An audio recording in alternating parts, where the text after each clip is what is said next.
Hey everybody, David Price from Top Gun Shooting Sports. What I want to talk about today is accuracy. Basic, fundamental accuracy. I get asked a lot. People coming off the range, or they'll just show me their targets in the classroom and they'll say, how did I do? I did pretty good, right? Or I should be able to get by in a defensive situation. Look at this target. I hit the bad guy multiple times.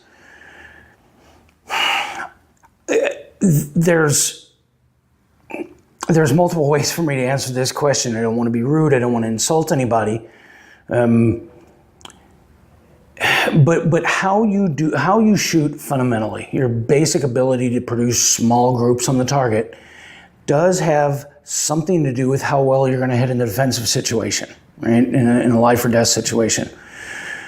If you can punch small holes in the target, that's great. The problem is you won't be able to do that in a defensive situation. Your group size will grow in proportion to how big it was in your fundamental shooting or your practice. You can't expect to go to the range and shoot very, very poorly and shots all over the target and expect to become Rambo in a gunfight. It just doesn't work that way. So what we want to work to do is get our group size on the target as small as we can when we're doing that basic fundamental shooting, right? Working on those fundamentals.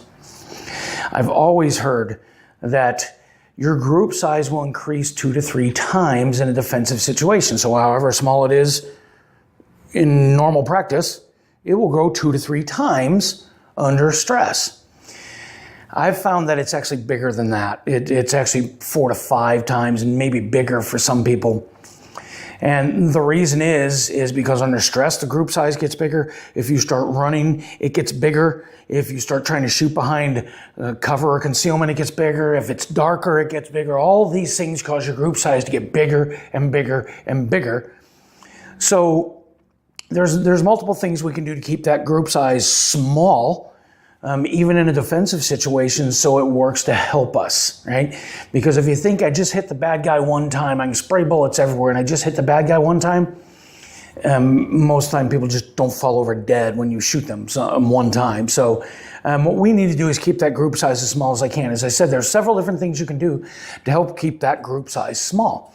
One of the things you can do, and this I definitely recommend this, is getting some instruction or taking a class that teaches defensive tactics, learning how to move and shoot at the same time, learning how to draw your gun reliably and safely, learn how to shoot around concealment or cover, or shoot in the dark, and also shoot under stress.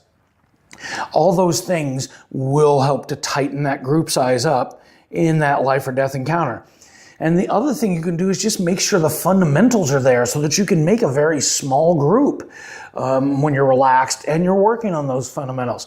I see a lot of people come to defensive classes and their fundamentals are not there.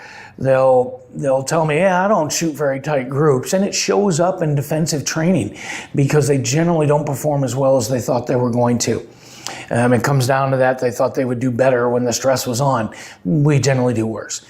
So we're gonna look at some targets and talk about the group. These 3 targets were shot by folks who were shooting at 7 to 10 yards.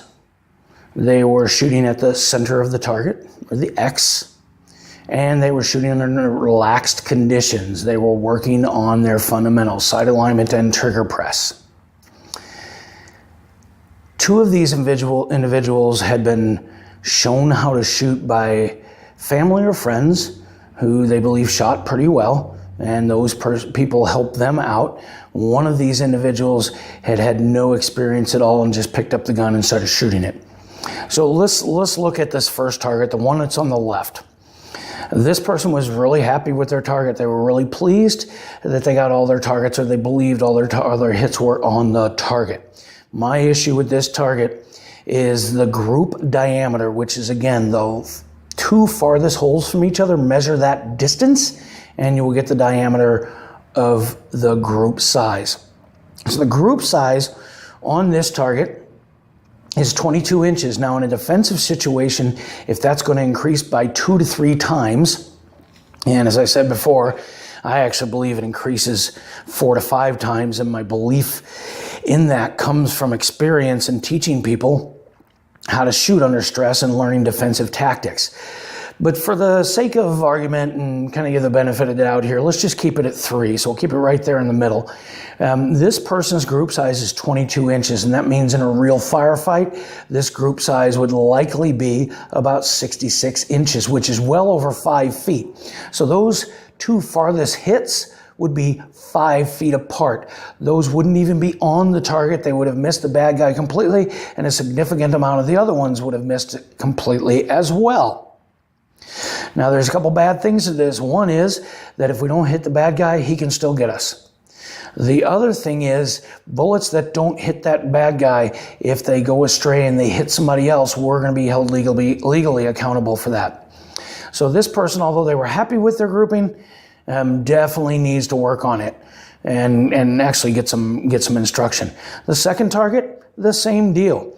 Now this group is about 14 inches apart. That's 42 inches in a defensive situation. That's well over 3 feet. This group size would be in a defensive situation. The last one, 15 inches, pretty close to that middle one, which is 45 inches, which is close to 4 feet. So all of these people, although happy with their targets, really need to get some professional instruction. For one, they need to work on those fundamentals, and then they need to learn tactics and get defensive style training and shoot under stress. But before they do that, they need to get this group size down. They need to get some fundamental training so they can tighten this group size up. I would also say one additional thing is these folks, the center of the group itself is not in the middle of the target where it's supposed to be. If you look at these, where I put this dot, that's approximately where the center of this target, or where the center of their grouping is, and it's not in the middle.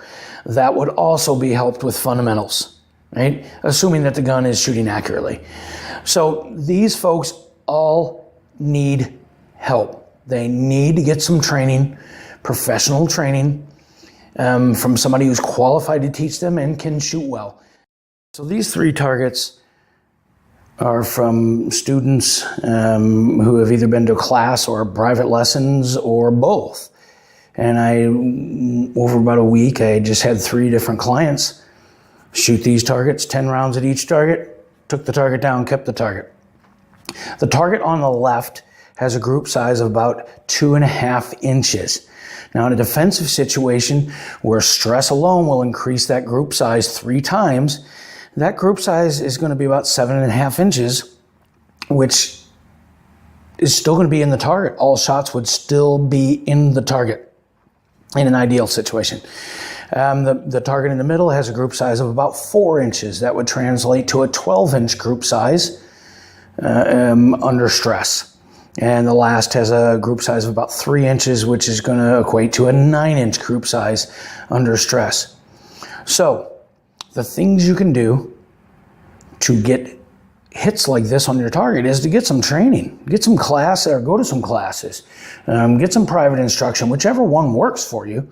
That's what you need to do to get these group sizes, because typically most people can't get them without some type of help. So we've looked at some targets and we've seen what's typical of most people who don't get training, are just kind of winging it. And we've also seen what training can do in terms of your basic fundamental skills in both instances. We also know that your group size is going to increase under stress. There's no question about that. And we also know that your group size will increase due to poor tactics or lack of practicing tactics, or not even knowing any tactics, just pointing a gun and shooting all over the place in a bad situation. So the solutions are definitely get some defensive training, learn how to shoot, learn some tactics, learn how to shoot under stress. But in addition to that, don't forget about your basic fundamentals. They should be there to begin with. Again, you're not going to have poor fundamentals and then in a defensive situation or in a defensive class suddenly become Rambo. The basic shooting skills have to be there. And we offer all of the things I just mentioned here. We offer defensive classes, we offer intermediate classes, but we also offer defensive classes in the basic stuff, right? To get you good. Get that basic group size down nice and small so that when it begins to increase under stress, it doesn't increase as much. And then on top of that, if you get some defensive training, it will also help to hold that group in nice and tight, which ultimately means that you have a better chance of surviving a life and death encounter with a bad guy. So I hope you've enjoyed this video, and I hope I see you guys around the range, whether you're just in here practicing or taking some classes or some lessons. I enjoy doing these videos, and I hope they really do help. Remember, Top Gun, we can get you the gear you need. We can show you how to use it. We can also give you a place to use it. So I hope to see you guys around. Take it easy. Bye.